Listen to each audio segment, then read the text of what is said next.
L'infirme, c'est l'homme prudent. Il faut arrêter de dire aux gens d'attendre. Il n'arrive jamais rien quand on attend. Moi, dans la vie, il ne m'est jamais rien arrivé que moi. On se fait ses cadeaux. Signé Jacques Brel. Ça m'a touché cette phrase. Ça m'a touché, je me sentais concerné. Pour ça, il faudrait que je remonte dans les années 90. Il a fallu du temps avant que je ne sache que c'était la sclérose en plaques. Il n'existait pas de solution, pas de thérapie. Les années ont passé, les poussées ont été fréquentes, et il a fallu à un moment donné, j'étais enseignant, il a fallu que j'arrête. Et on s'arrête, mais il faut continuer.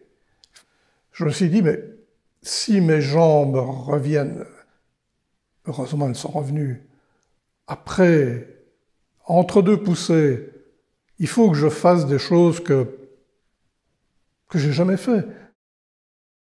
Des choses peut-être qui sont folles. Le voyage m'a toujours passionné, mais je n'avais jamais fait de grands voyages. Le premier rêve, c'était les États-Unis, d'aller dans l'Ouest. C'est pas possible, pas en ayant la sclérose en plaques. Si, et pas en groupe, tout seul, parce qu'on peut se reposer quand on voyage à son rythme.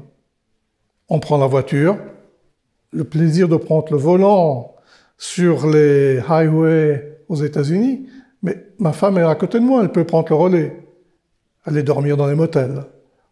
On se fait son cinéma. On est parti en Inde, on est parti au Népal, on est parti au Cambodge. On a utilisé des bateaux, des bus, des trains. Et la maladie, là, on l'oublie pas, parce qu'à la fin de la journée, c'est dur. Mais elle passe beaucoup plus facilement. Mais c'est possible. C'est possible. Et peut-être que je n'aurais pas osé faire ces choses-là s'il n'y avait pas eu ce basculement, ce choc de la sclérose en plaques. C'est dans mes petites notes également, ici, j'essaie de ne pas l'oublier, surtout rêver pour garder les pieds sur terre.